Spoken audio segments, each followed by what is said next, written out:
Right.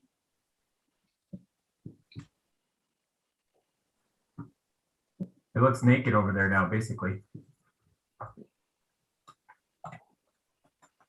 Nate, how's your new digs? You're good. Trying to get the internet figured out right now. I'm hot spotting. We are waiting for some people to come out and get it all hooked up. I went into your old office yesterday and I was like, this is just wrong. Right? Yeah, we'll be in and out though still, and doing lots of stuff still in town. But we were just we figured we could save a couple of dollars. That's fair.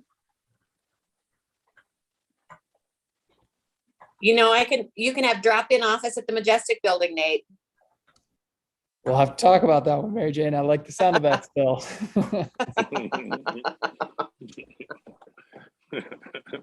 Like I was just gonna run around with our computer around town and just grab everyone's Wi-Fi. So you're in Buny, right? Mhm. Have you met Jeb Selby yet?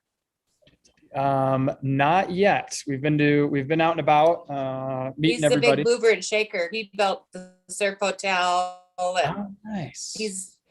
yeah, What was his name? good one for you to know. Jeb Selby. Yeah, I'll see if I can locate him. We were going to join the chamber here too, and then see if we can meet some people that way.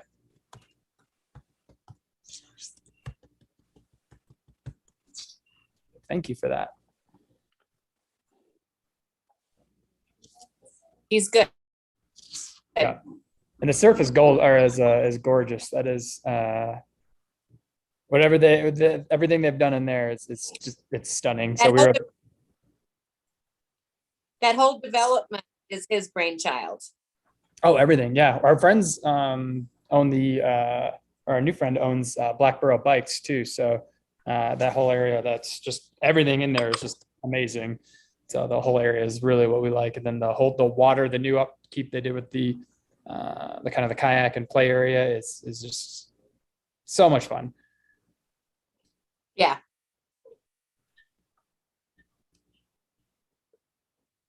So John, I just happened to be on this meeting because we were talking before. I said, well, send me the link. I figured you were here for the ISMA thing. That's right. Cool.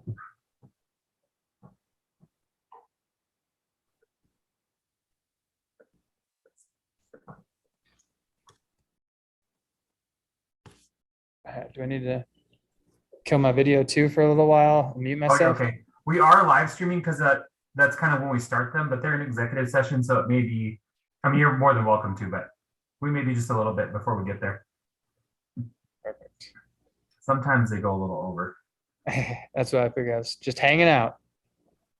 So what bike company did you say is there? Or it's a bike shop or? Yeah, Blackboro Bikes is the founder of that, runs donkeys as well in Rentsboro. So she's in the Borough Race community. So it's pretty easy to hang out and talk life with her. So bikes and donkeys are two things that I do. So you can make your bike look like a donkey.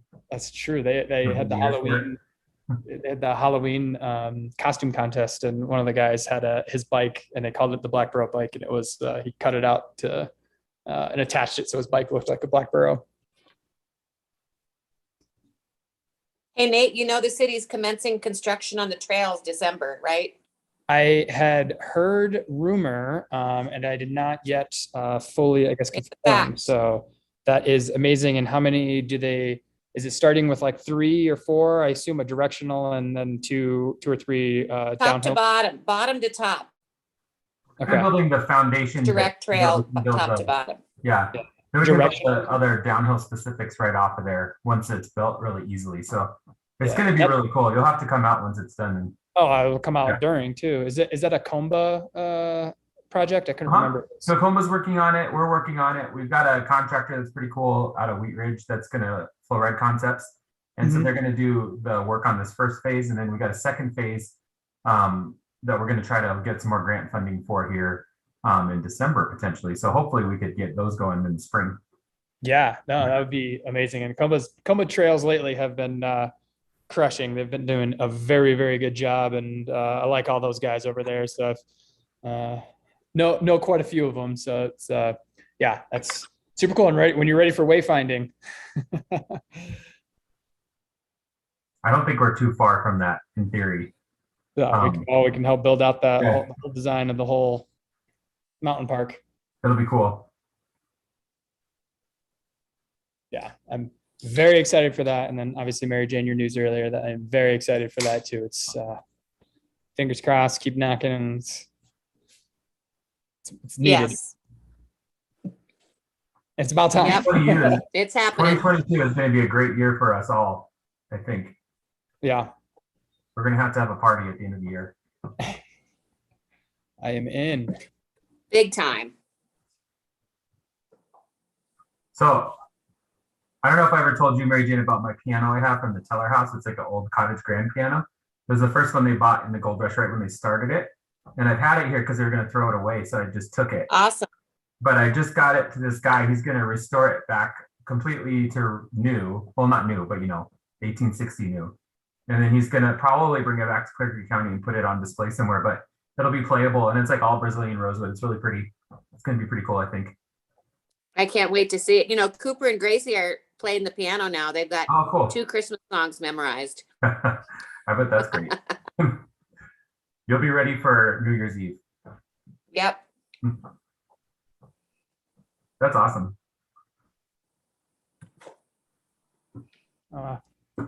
Looking at this this guy, Mary Jane, Jed here on his whole southmain.co or southmainco.com and his old neighborhood map and a whole kind of build out strategy story. That's awesome. Can't hear you. Oh. You're bleeping out. Oh no. You on? Oh, I guess. Can you hear me now? Yes. Okay. I'm saying I'm looking at this at Jed Selby's stuff and his whole story of the whole build out and planning. And it's Yep. pretty amazing and what he did. And I mean, I can absolutely say that this is actually one of the reasons that we loved this area so much was that community that he was building. Well, he's a good friend of Travis's and a couple of us, and he loves the Argo project. Yeah. Loves Idaho Springs. Nice. So you can mention all that to him. Absolutely. Surf Chateau. Ooh, Surf Chateau. That's probably because I'm. I don't remember. That's cool.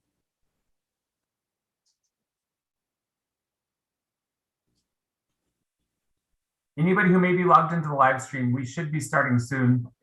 They were in executive session and they're not quite out yet.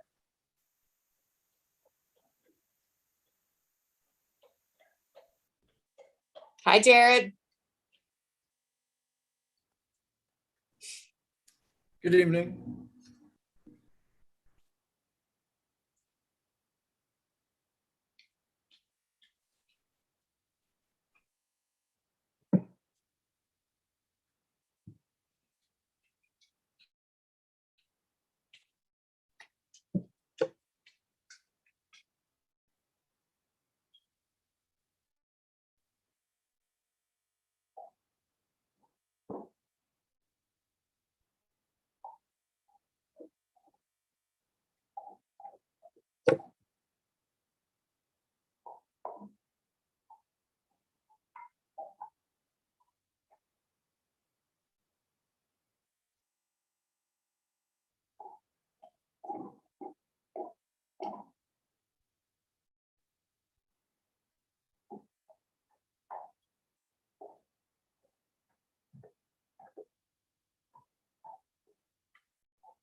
You saw what I was doing, Jared.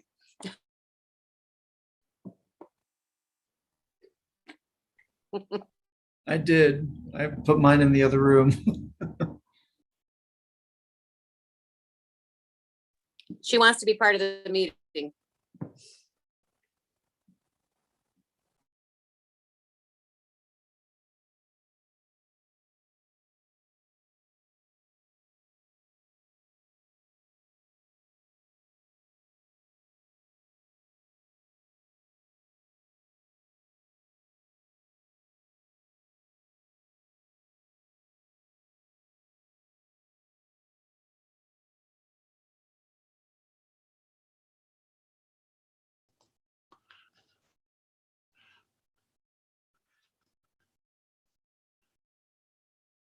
I had typed Bob in there, however, it didn't seem to take. This is me. Oh, You don't look like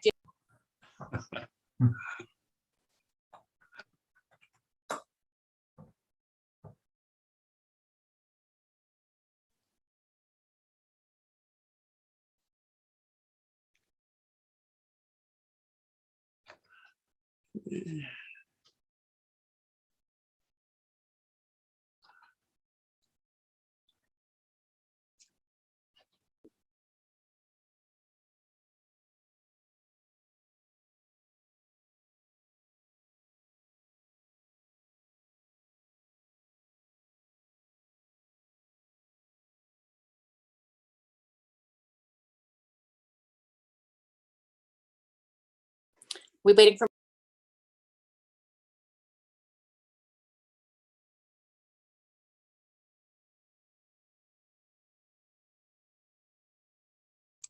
Mary Jane, I'm guessing maybe we're trying to get the mayor hooked up. He's out of state and using his phone. I just spoke to Scott. Got it. Pennell. He was having trouble connecting, so Scott's joining us here.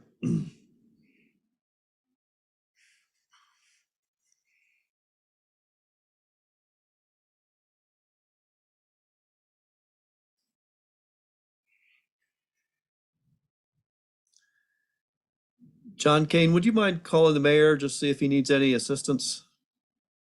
Please.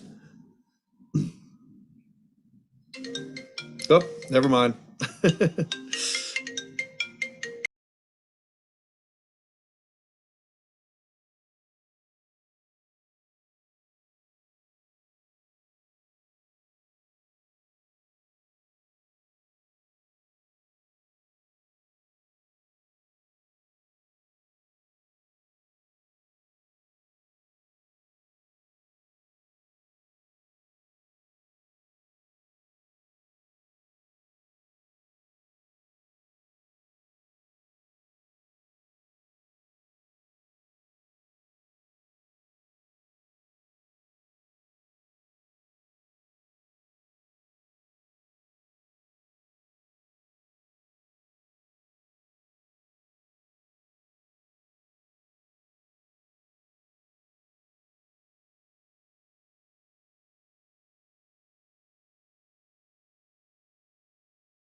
All right. Well, hopefully this will last through the meeting. Yep. You have to set that right where I can say, okay, are we ready? Let's get into our work session for tonight. Our first item, I don't have my agenda here. Hang on a second. Yeah, downtown marketplace. I was out of town when the packet was done. Work session.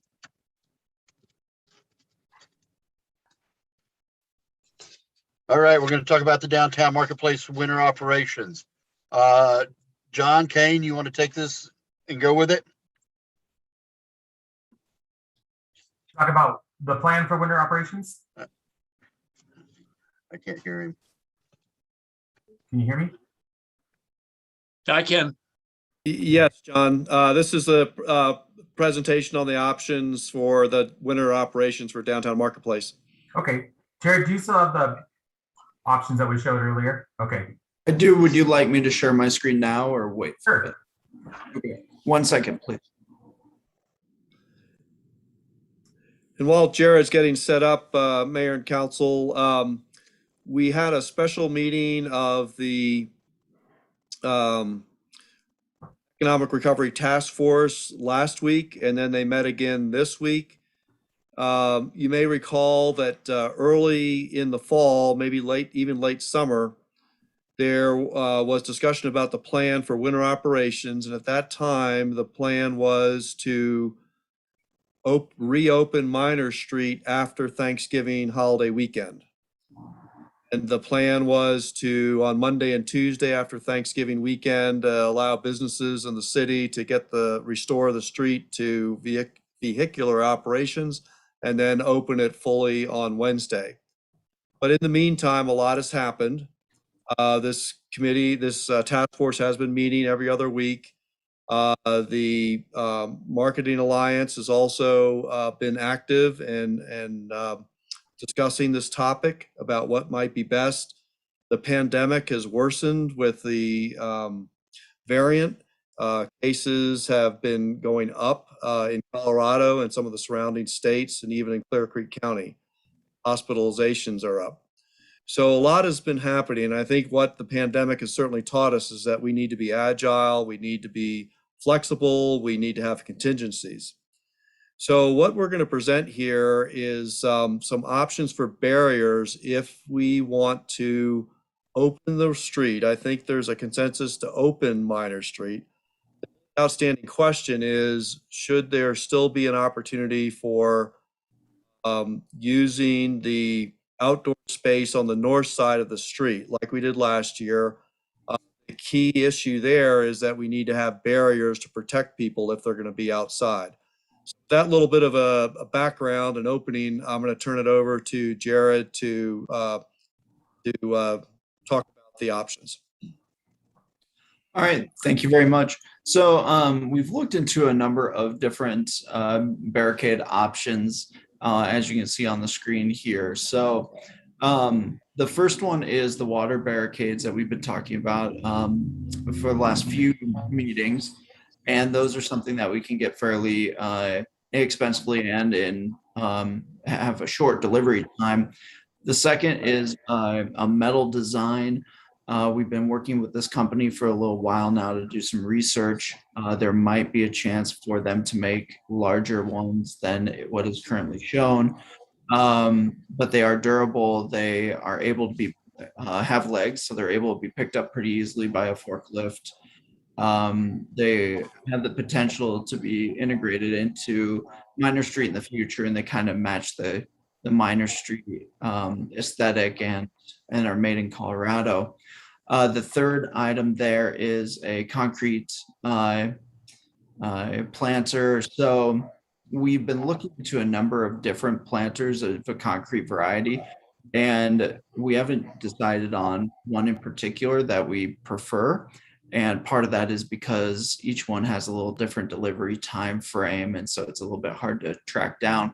We would also like something that could be picked up by a front end loader or a forklift, and some of those are more easily accommodable, easily able to than others. So we're still looking into that, but they are heavy, definitely provide a level of protection.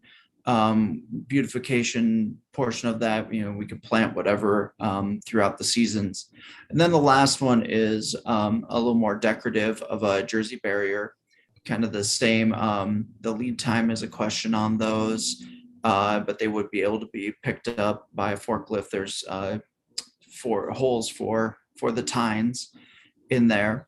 As you can see, that we've broken down some of the costs. Some of the costs are a bit of a range, and a lot of that's because of delivery time, how much is shipping, those things we haven't priced out entirely as of yet.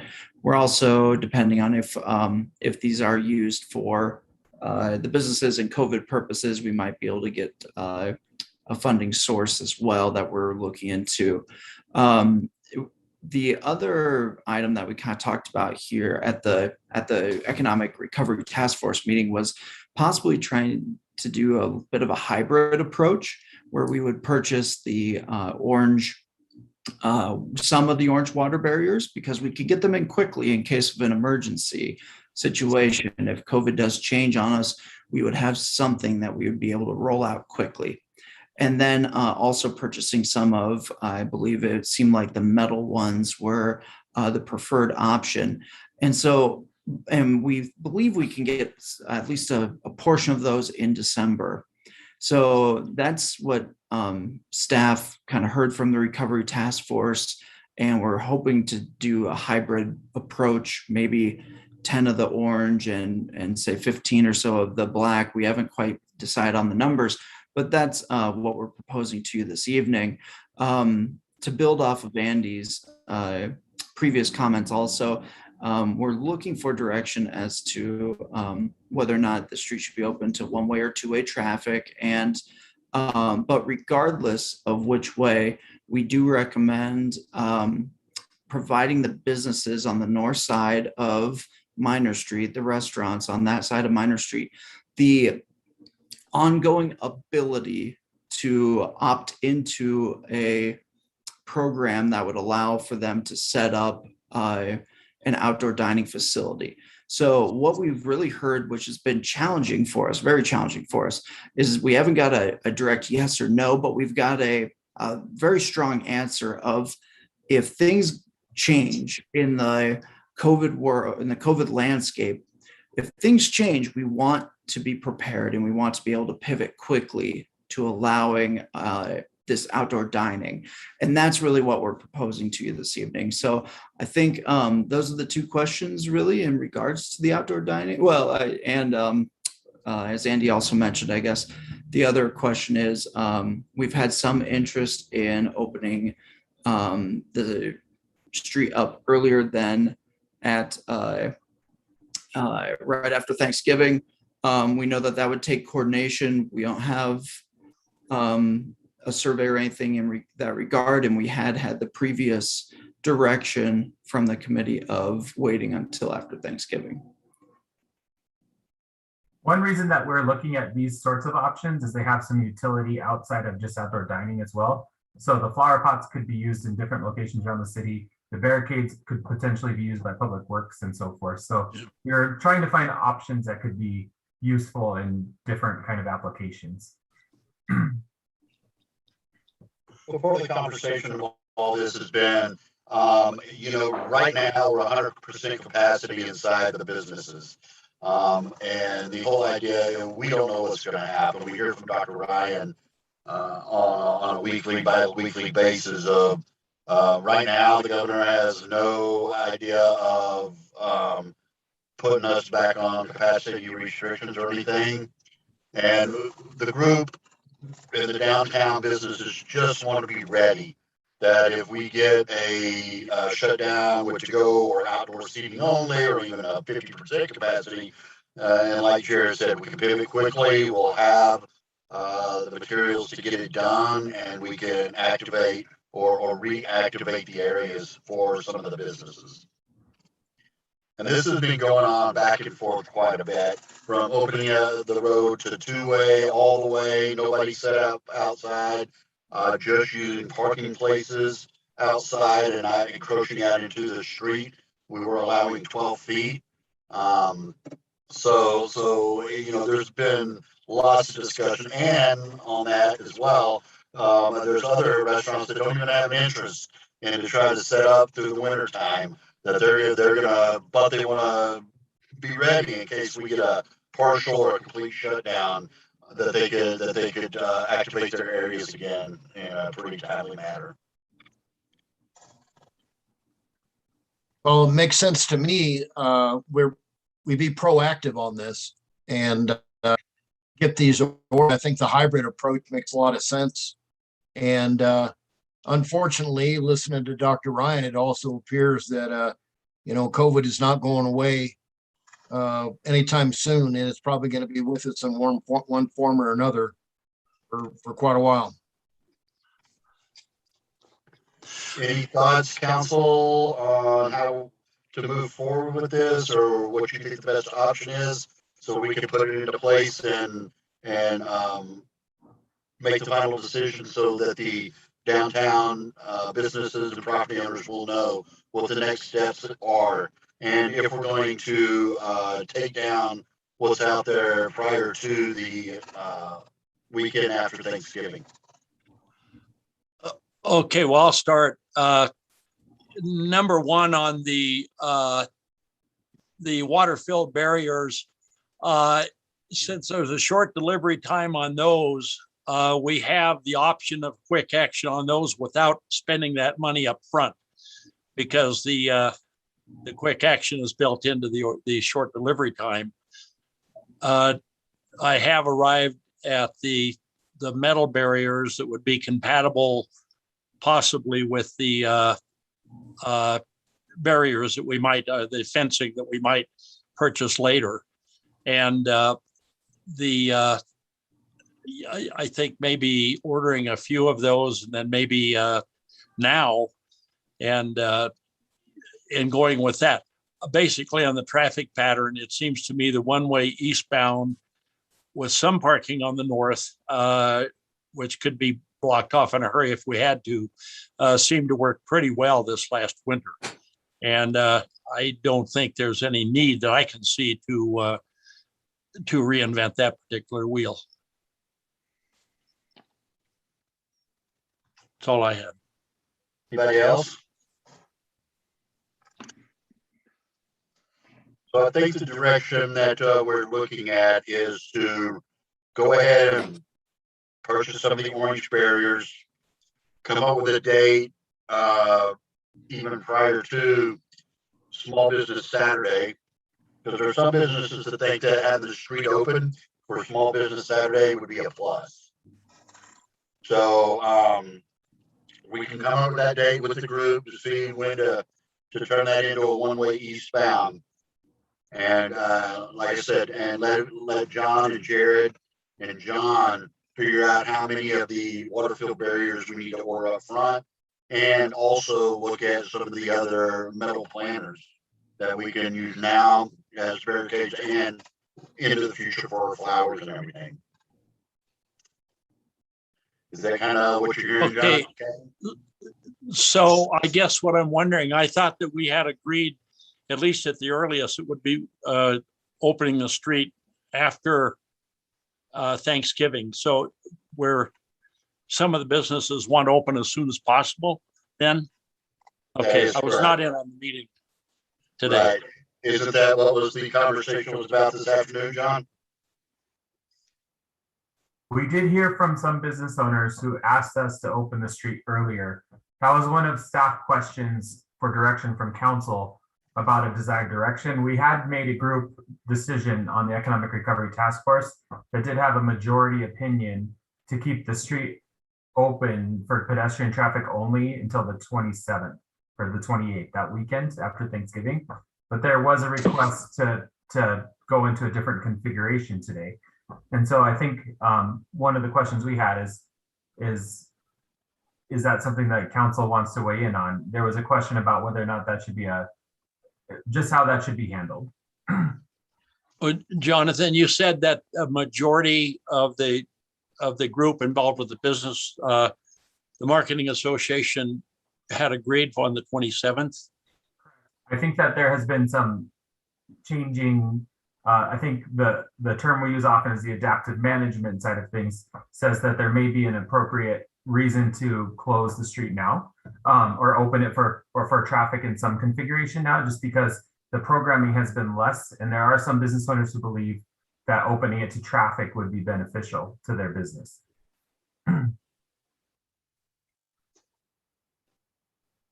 Well, we need to coordinate with John because over the holidays, his guys are off. And, it'd be better during the week. And I don't know what he has going for vacations and stuff. So I think John needs a big input on that. Mayor and council, like I stated earlier today, I would just like somebody to make a decision as to exactly when this is going to happen and what we are going to do. If we're going to make it two-way traffic, if we're going to make it one-way traffic. I think if we consistently keep it at one-way traffic eastbound, we need to make sure that we have more signs up, because as everybody knows, last year we had several cars go around the barricades going the wrong way up Minor Street, and then they'd be turning around in the street with with traffic coming the other direction. So I would just like somebody to make a decision as to what we are going to do with this street. Either open it after Thanksgiving completely, or make it one way, or what we are going to do. John, Kane, how many businesses on the north, south side of the street want to continue to use outdoor space?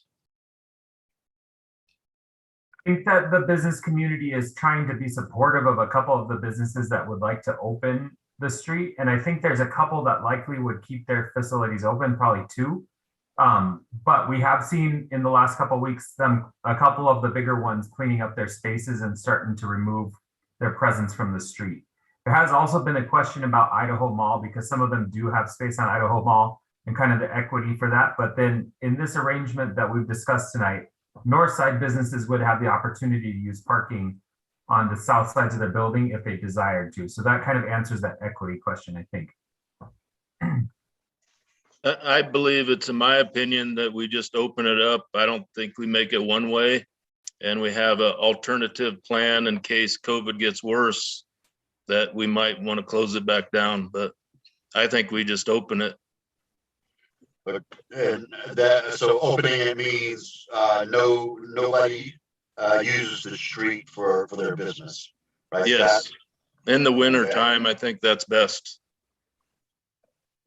Anybody else? Unless there's a COVID outbreak. I mean, then that changes it a little bit, but Well, unfortunately for John, he would have to go back and rework everything, but the businesses on the north side, though, some do apparently want to keep that space open, Scott. So I'm not sure that's a good way to go. And I was thinking this last winter worked pretty well, and we can certainly take care of the traffic going the wrong way with additional signage, I would hope. Maybe I'm wrong, and maybe Andy and John Kane can correct me, but I have not seen much interest from any of the businesses on the north side of the street either that want to continue that way. Maybe I'm wrong, but I just haven't seen the interest. I think the thing that, like as Jared said, I think what they're asking for is for us to pivot quickly. There are a couple that have talked about using the space. I think Prime, TJ, you're on the call. You kind of had said it just kind of depends conditionally, right? What you'd like to do.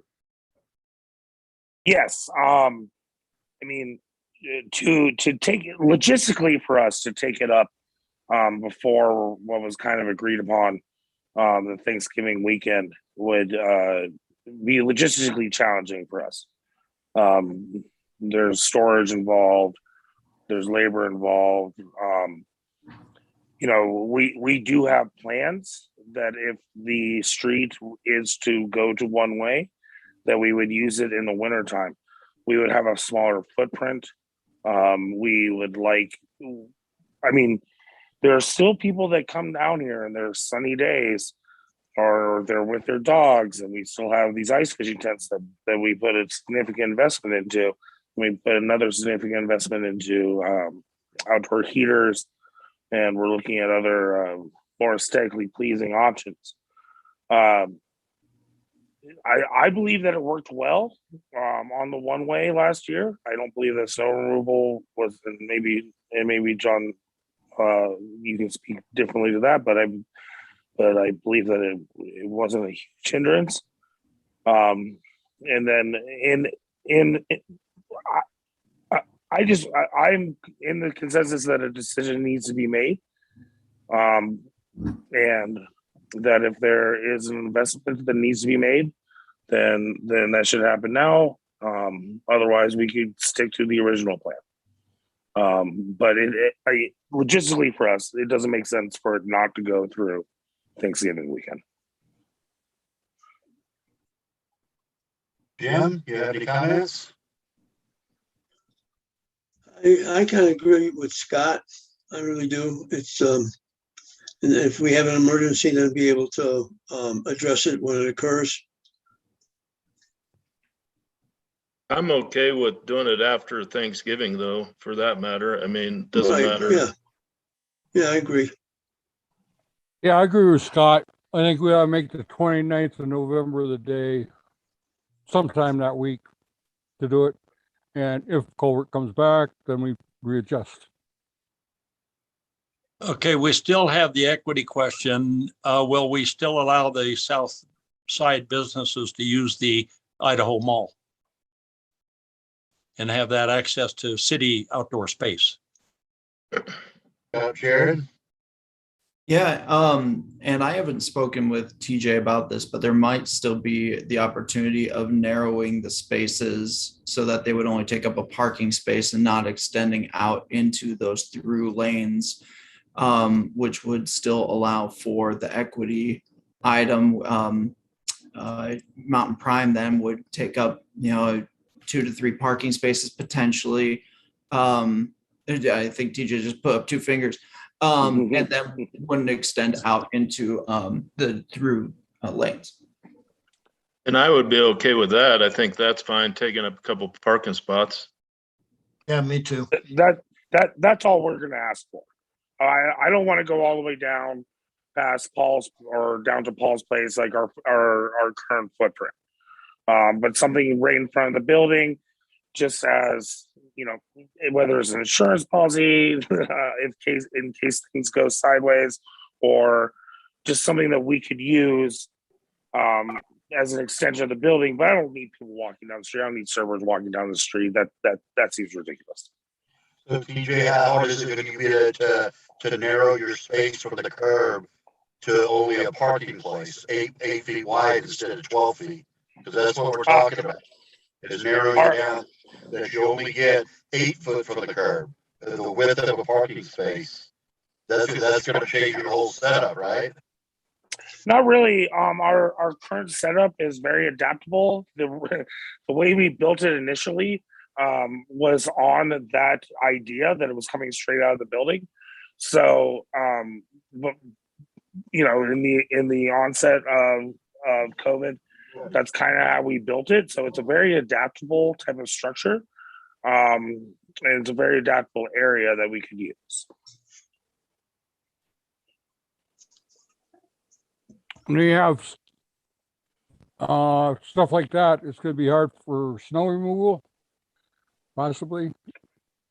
We didn't have a problem with snow removal last year. We were on top of it even on, one day we closed. It was a Sunday, and that was in March.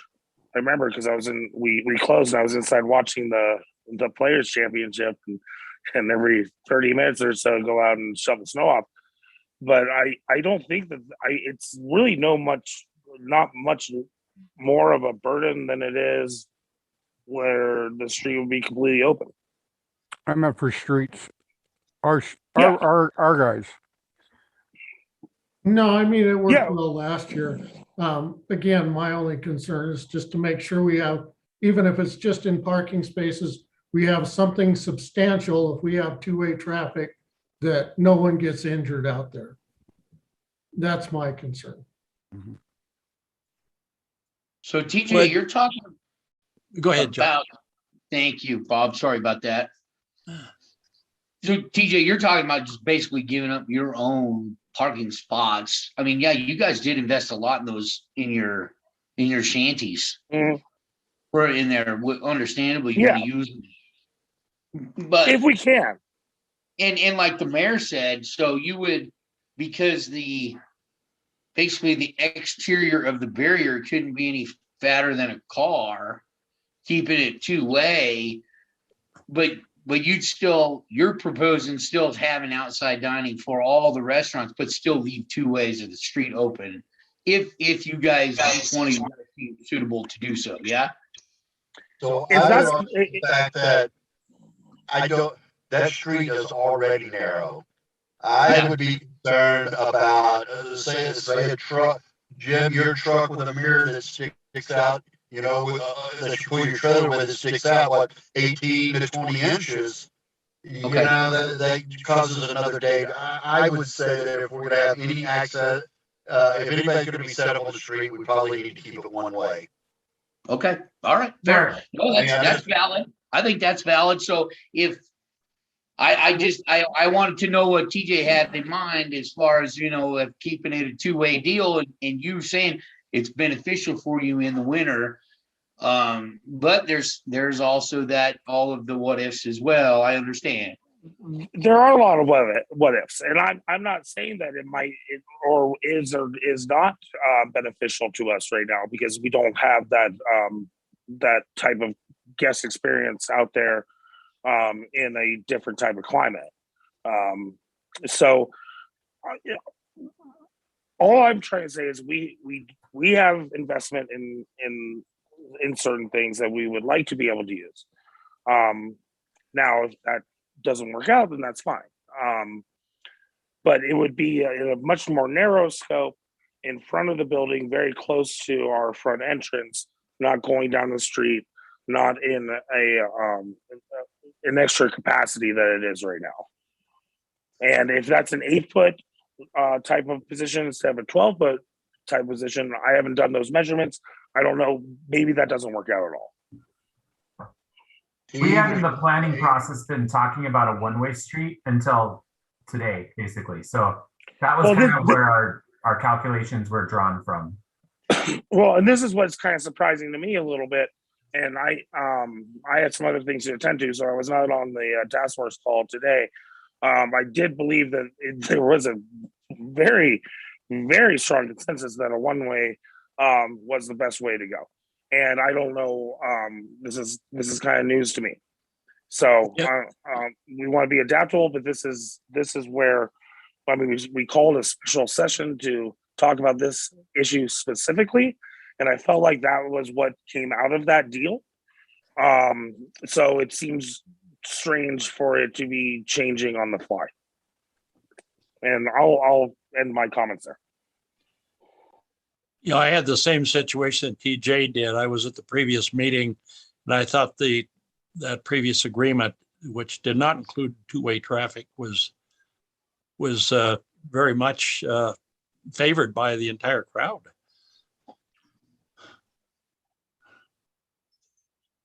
There are definitely stark differences between the two meetings. Absolutely. Wow. Bob, TJ, both. I apologize, guys. I didn't have any idea about any of that stuff. So I was simply asking a question of, so yeah, sorry, guys. No worries. Yeah, no need to apologize at all. I'm just trying to talk about what we talked about before. I guess the one business I'm as a property owner involved with is a retail establishment, and I very much feels that the one-way traffic and spaces blocked off for the businesses that want to do that is what he prefers. So I say one-way traffic, people on the north side can activate the street if they so desire. People on the south side can activate the mall like we did last year. So basically the same thing we had last year. And do it on still, let's not change the small business Saturday. That's when we'll have everybody, after that weekend is when we'll pick up the end of the block barriers and open it up to one way. Yeah. eastbound. Just a related question there. I feel that's the best way to go is what Mike just illustrated. But I'm wondering, does one-way traffic save money in terms of the number of necessary barriers that we have to buy or not? We measured for 4 areas generally, looking at what we did last year as the model. And Jared may be able to speak a little bit more specifically to the dimensions, but we had a plan in place for where we had kind of thought this might go. So Jared, I think, do you feel comfortable with what we've kind of put here? Because that's kind of delineates those spaces, I think. Yeah, the only 2 caveats I would state is we are thinking now of either working on the metal ones or doing the hybrid of a few of the orange and some of the metal, and moving forward in that manner. And I'm good with that. And we did look at 4 potential spaces as kind of a not quite a worst case scenario, kind of a middle of the road scenario. But we felt that that would provide us with a good starting point to which we could pivot quickly if there was an issue, a health issue. Chief, you got any comments? I would say, as far as what John Bordoni said, obviously safety is of the utmost importance if you're going to have traffic out there and people. So I agree with John and the mayor. Are we going to be able to get enough of these barriers to have all of this set up on November 29th or whatever the day is? Because remember, I mean, you guys had, when I was hired and I went down there, and you had the one way, it was set up that way. You had all those cement barriers. You had quite a few of them, if I remember correctly. And so I guess we just need to make sure that we've everything's properly signed. I agree that, if you put more signs that say like, do not enter one way, and because I want to avoid those problems too. So I kind of think if you're going to have people out there, you should probably do the plan you're talking about with the one way.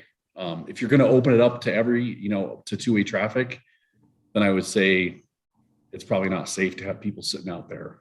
That would be concerning, unless I understand if I think John Kane was talking about potentially if some of the businesses wanted to do that, and you could actually put barriers out there that would stop vehicles from running into people, and they were in a few parking spaces, that could work, but I just don't know if that gives enough room because the street's so narrow. So I'm not opposed to the one-way idea. I think I've heard that more from other people than fully opening. Go ahead. The barricades that we've looked at are all designed for being in traffic. The metal barricades you saw there are currently in use on Washington Street in Golden. I actually saw one get hit by a car this morning and it didn't even move. And I'm not saying that that's always going to be the case, but in the thing I witnessed, it did its job at a slow speed, which we have. The concrete ones, the Jersey barriers are 4,900 pounds. Most of the concrete flower pots that we found are between 1,300 and 1,900 pounds fully loaded. So I think that the weight there is significant. We've been trying to design it in such a way that you cover the instance of a parallel parker maybe hitting a corner or something to that effect, or like a side swipe kind of situation. On the configuration of a one-way street, I think that is there 24 feet there, Jared? Is that what it is? No, it's actually a little less. I believe they're 11-foot lanes. They're 22 feet 22. The drive space. Plus the parking. So we had kind of thought about a 10 to 12-foot enclosure when we were looking at this, so that there would still be a kind of a shy distance from the drive lane a little bit. And that's what we had kind of configured here. So the water barriers, of course, they may only last one time getting hit. You never know if concrete's going to break. But that's kind of where we had gone with the thoughts about the barricades. And then, of course, the metal barricades, they're in place in Golden and they've been being used for some time. And I think the speed on that street's actually a little bit faster than Minor Street, although it may be an easier drive in a way too, so.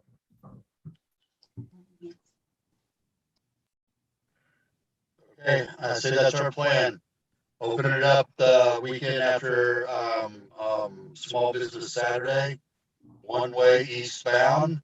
Go ahead and order some of the barriers that we feel that we can get in the next couple of weeks, the orange barriers. And I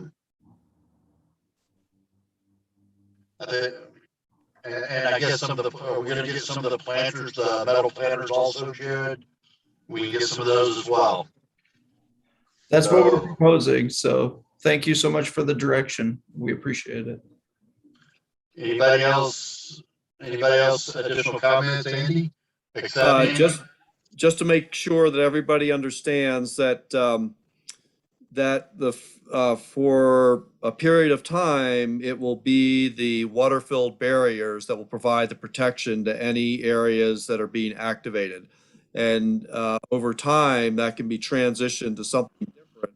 You know, the metal planters with metal fencing, if that's the direction we want to go. But in the short term, it will be the plastic water-filled barriers that can provide the protection right after Thanksgiving.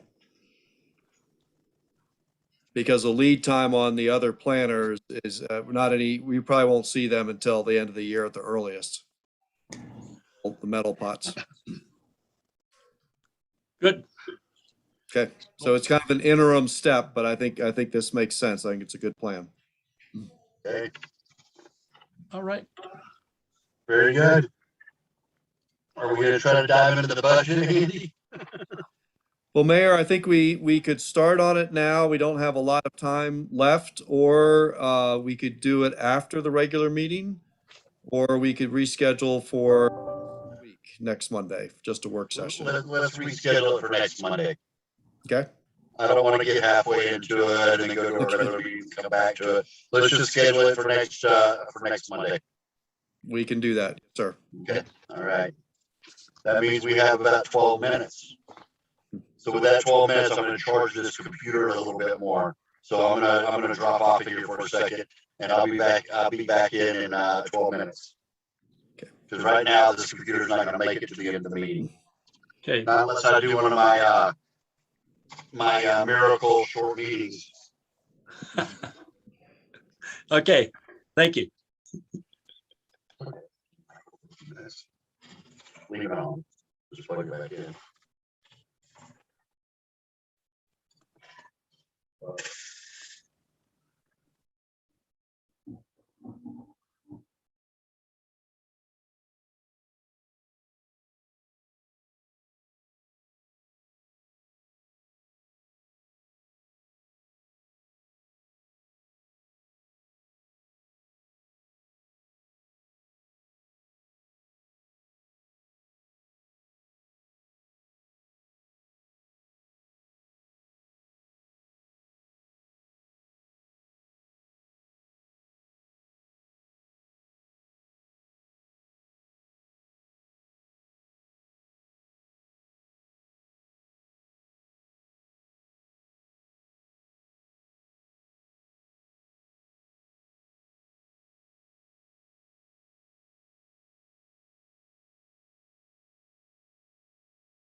Wonder.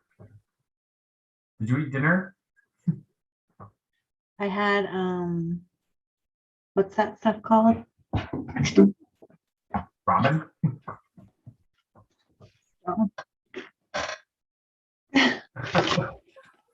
You guys. It was good and it was warm and it was tasty.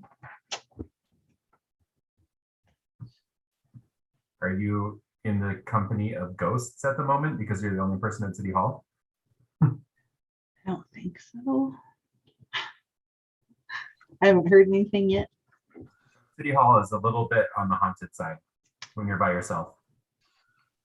Downstairs mostly, yeah. That's good to You know. guys.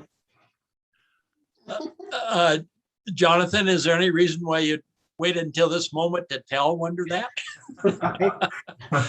Because I'm here by myself. Those Grass Valley school kids, that's the thing.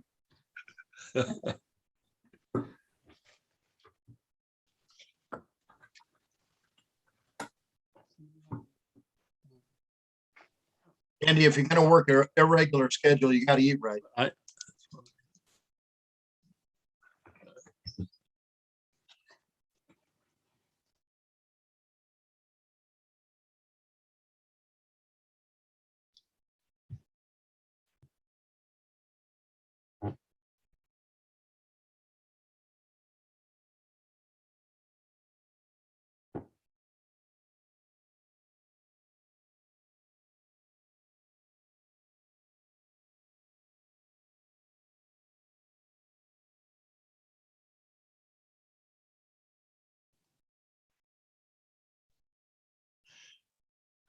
Andy, if we lose Mike Hillman somewhere along the line with a battery failure, I'll hop in.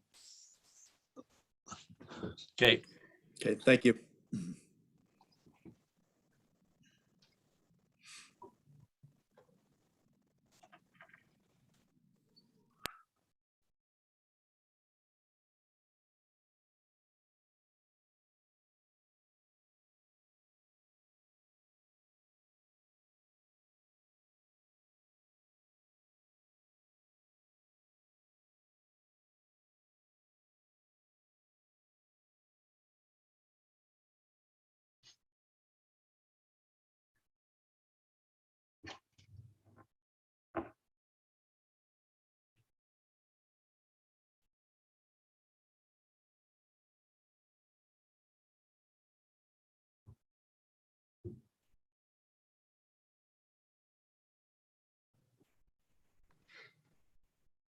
Okay, do we have everybody?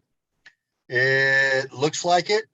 It is 7:00 on November 8th, 2021. This is a regular city council meeting. With that, can I have roll call, please?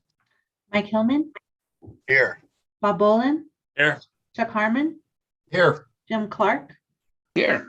Art Cacavelli, Here. John Curtis, Here. Scott Pennell. Here. All right, please stand with us for the Pledge of the Allegiance.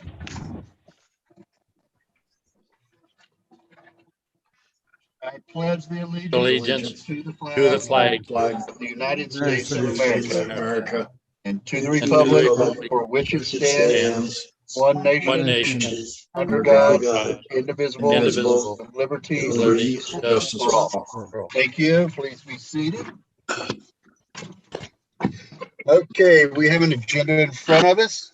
The only little addition under mayor and council, Jim Clark would like to have a moment to speak.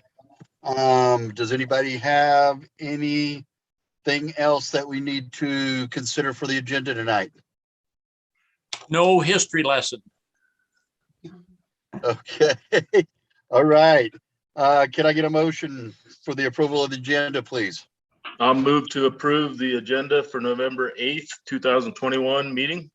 Do I have a second? I second. And discussion? Hearing none, all in favor, raise your hand and say aye. Aye. Aye. Any opposed? Hearing none. Does anybody feel that they have a conflict of interest with anything on the agenda for tonight? Jim, you have I a do, bill on sir. there? Okay. I do. Thanks, Yes, sir. Jim. So we know Thank how to you. do the bills when we're approving allied towing bill. All right, with that, we'll move to the minutes. Do I have a motion? I'd move to approve the minutes to October 5th, 2021. And do I have a second? Second. Discussion? I wasn't there, so I'm not gonna vote. Okay. I'll sustain. Anybody else? Oh, I guess I wasn't there either, John. No. All right. All in favor, raise your hand and say aye. Aye. Aye. All right, motion passes. We'll move to the bills. Do I have a motion for the bills? Move to approve. Go ahead. Sorry, go ahead, Scott. I'll move to approve the bills to November 8th, 2021, excluding Allied Towing. Thank you, Scott. Do I have a second? A second. All right, discussion. Art, all this free time you have, what do you have for us tonight? I've got page 1. Hang on a second, page 1 and page 2. I noticed that on that page, on those 2 pages, we had quite a bit of work done on vehicles, and each one was very descriptive, which I appreciate. And then I go to page 3 and item 30, got my glasses on, 36031 and 36035. And I see also equipment fixed, and the parts are not identified like they were on the first, on page 1 and page 2. And I just thought, did we not list the parts because there were so many, or it was just something that the vendor didn't do and we just followed up on it and just did it the way he did it? Yeah, that was just actually how it was listed on the bill from Allied Towing, or not Allied, I'm sorry. No, yeah. From AOK, and those were the 2 catalytic converters that were stolen off the vehicles. That were Okay. replaced. Okay, all right. All right, thank you, John. That's all I have. Chuck, I'm sorry, Art, I think I just our computer formatting is a little bit different. Well, I like it, Jimmy. That's what I was, I liked it. I looked down, I Yeah. could see what the year of the car, what was done to it and things like that. I think that's very detailed, that I appreciate that. So thank you. Well, thank you. We try to be as descriptive as we can. So thank you for that. And hopefully there's no confusion. That's what I absolutely want to bring. None whatsoever, Jimmy. Okay, thank you. All right. Any other questions on the bills? All right. Wonder, can I have roll call, please? Mike Hillman, Yes. Bob Boland, Yes. Chuck Harmon, Yes. Jim Clark, Yes, sorry, I was muted. Art Cacavelli, Yes. John Curtis, Yes. Scott Pennell. Yes.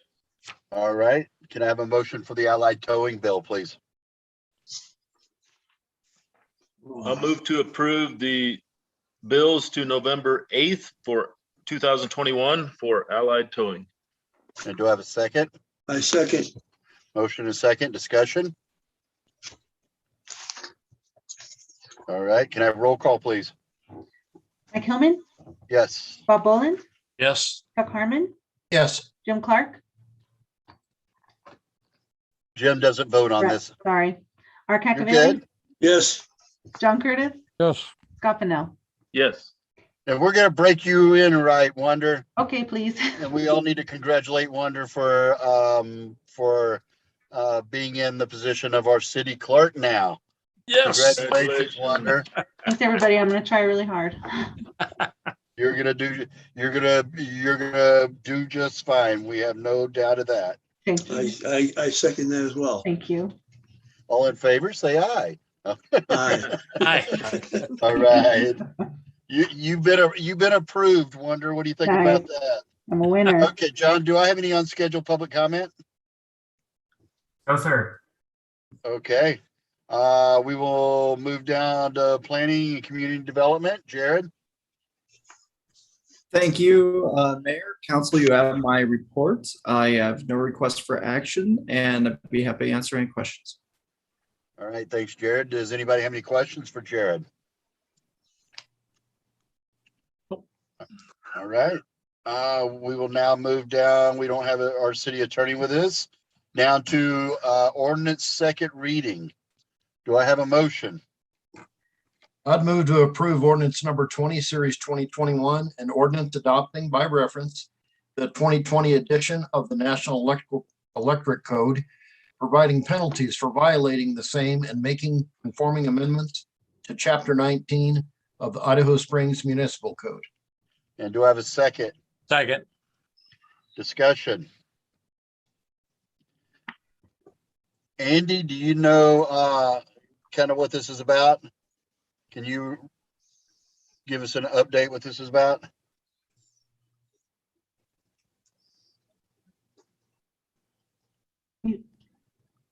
Andy, you're on mute. Yep. Yes, I can. Let me just go to that.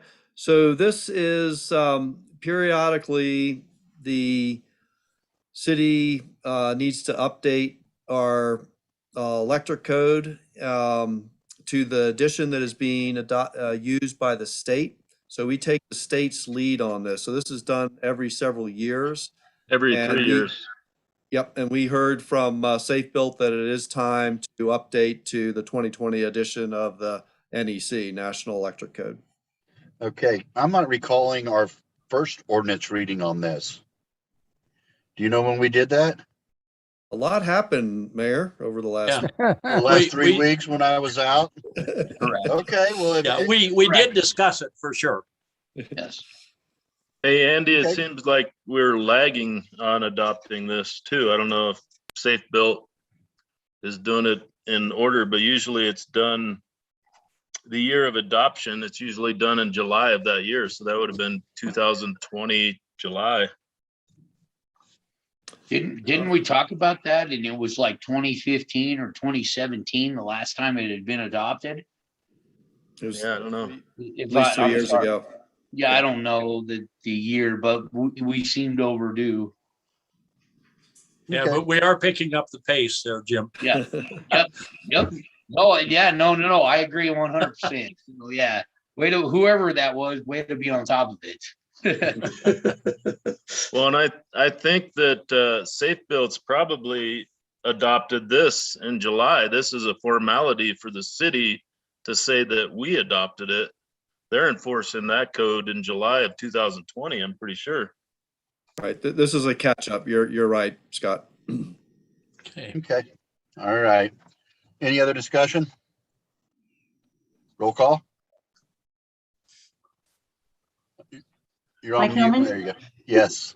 Bob Boland, Yes. Chuck Harmon, Yes. Jim Clark, Yes. Art Cacavelli, Yes, John Curtis, Yes, Scott Pennell. Yes. All right, we will move down. Assistant City Administrator, John, what do you have for us? Mayor and council, I did not submit a report. That's a new thing for me, but I have recently, as we've kind of been reorganizing staff, my role at City Hall is changing a little bit, and I think we'll have some more information for you in the next month or so about how that will work. But if you have any questions for me, I'm happy to answer. All right, any questions for John? Nope. All right, we'll move to the City Administrator, Andy. Mayor and council, you have my report with no request for action tonight. All right. Yeah, your report was easy because you didn't have to write the mayor and I, or the mayor and John and I. All right. Any questions for Andy? Now we will move to our Deputy City Clerk, Wonder. Mayor and council, you have my staff report in front of you. I don't have any requests for action. I do want to talk kind of about what the county clerk advised me about the elections, that they're sitting on a handful of ballots still, and they have within 8 days to cure those ballots. So the 2 questions for Idaho Springs might change because of those handful of ballots, like 20 is what I'm told that they have, but it will not affect any of our candidates. So she did confirm that for me. And I wanted to let you know that the city staff received a compliment stating how helpful we are and that we made somebody feel very warm and welcome in our city. So it's good to hear the good things sometimes. There you go. There you go. Good. Thank you. And the day after the election, I checked into that. Andy and I did. We called Carmen, wanting to know what would trigger, and don't let any. This is a perfect example of somebody says my vote doesn't count. It's only one vote and it doesn't count. We had two that were only one vote. Isn't that crazy? So with that, there's a calculation that has to be done. It's 1%, 1% to something. But anyway, so that one vote triggered an automatic recount. If it was more than that, it did fit the calculations, we would have actually had to pay for a recount. So this is automatically done when it's only one. So those ballots will be recounted to see if there's any different outcome on those two measures. I have a question, Wonder. The 20 or so ballots are setting on, is that sort of typical, like illegible or something like that? Well, she did mention also, besides those 20 handful ballots, that there were some signature discrepancies on some Idaho Springs ballots, so they needed to check those also. And the 20 that they hold is to keep anonymity, so they're like blind ones. Okay. Just as counters. So they actually found some ballots that the signatures might not be correct. Yeah, that could change it really quick. Yeah. Good. Okay. Interesting. Okay. Okay. Thanks. Sure. Any other questions for Wonder? All right, Chief. PD. Mayor, good evening, Mayor, Council. You have the my staff report. I have no requests for action. We're continuing to try to shake the trees and get some people to apply. We do have one person that has shown some interest and is in the academy currently. So we're still in the process of a background investigation on that person. So that's good news. So, but that's where we are right now. All right. Thanks, Chief. Any questions? Thank you. A glimmer of hope is wonderful. Yeah. All right. Thanks, Chief. Let's see. John, Public Works, Water and Wastewater. Mayor and Council, you have my staff report with no request for action. Okay. Any questions for John? All right. I'd just like to say thank all of staff for doing what you do to keep our city running smoothly as possible and handling the public front office like you do. And Chief, since you've been here, it's been rough, and being short two officers and a second in command. We're hoping that we can get to a good place that people will be more interested in wanting to work in our community. So thanks, everybody. We really appreciate that. All right, we'll move down to Mayor and Council. First, I'll say that Mayor-elect Chuck Harmon will take his role after the first of the year. So what that will do is it'll throw in a seat vacancy. So from Ward 1, that's Ward 2, right? You're Ward 2, yeah, Ward 2. So what will happen is we will advertise for letter of interest, and we will gather those, and I better hurry because my battery's fixing to run out on this thing. We will evaluate those. And Andy, help me. Will it be the new council that will appoint or the current council? It'll be the new council because the vacancy would need to actually be in that's effect. right. Chuck will be sworn in, and then the new council would appoint the seat for Ward 2. Correct. So that will happen on that first meeting in January. And that day, I think it's the 10th, isn't it? I think, yes, I believe it's January 10th. Yeah. It's 10th. So that will happen. And that will Mayor, how that will go down. Yes. Then will whoever is appointed, will then they have to run in the next election? for that seat, or they're automatically? They will finish out Chuck's term. So they will go Oh. 2 years. They will Okay. finish the 2 years, and then that seat would have to be refilled in 2 years. On the ballot. Correct. Yes. Yes. It would be Gotcha. an open election on that. Yeah. Cool. Thank you. Thanks, Jim. All right, Chuck. Yeah, I'm just wondering, when will they run the ad for interested parties? Andy, you want to answer that? Well, the thinking was with the holidays coming up and how quickly that meeting will occur in January, that we, with council's direction, we would go ahead and advertise it here shortly and give plenty of time for letters of interest to be submitted, and maybe by the end of the year, and then we'll have those ready for council's consideration at that meeting in January. Yeah, good plan. Okay. All right, with I that, assume Jim.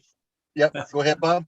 I was just going to say, I assume it's proper to congratulate Chuck Harmon as well on his successful campaign. Yep, Hey, good deal. And Scott Pinnell on his success. oh, it's yeah. That was a Scott rough ran one. that massive campaign that he ran. So And Kate Collier. Yeah, right. Yeah, newbie, no less. All Anyway, right. With that, Jim would like a couple of seconds to speak to council. So go right ahead, Jim. All right. So real quick, guys, thank you very much to the Ballins, Bob and Jan both, of the Historical Society and the museum, etc., and everybody else involved. Years ago, my small little house at 3rd in Virginia, I decided one night to cut a hole in the wall during bear season. Not very smart. For a sliding glass door, not thinking about anything else. But anyway, in the walls were a bunch of newspapers that had filled for insulation. And I had given a humongous box of these to the Historical Society to look through. And they were kind enough to give me this really cool framed, one of the cool ones of Denver, Colorado. This is the Rocky Mountain News, June 16th of 1898.